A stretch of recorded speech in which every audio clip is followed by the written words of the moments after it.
Hi guys, today I will show you how add event to your calendar on your Samsung Galaxy S24 Plus. Our first step to do that is from main menu we must swipe up the screen and navigate to calendar application. In it we press day when we want to add our event, maybe 31st of January, and after that we tap on this plus icon.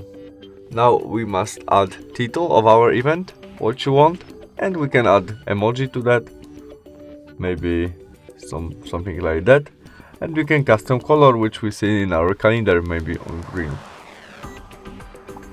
After that we can set when event start and finish, or we can set it will be all day by switch.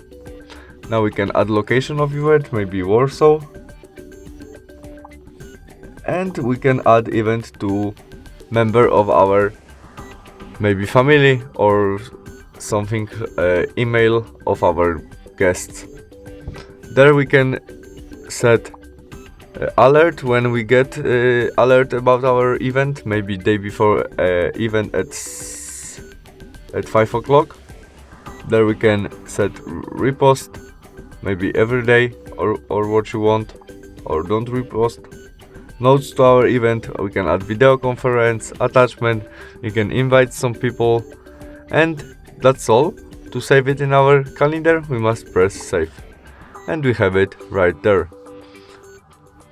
See you soon, bye!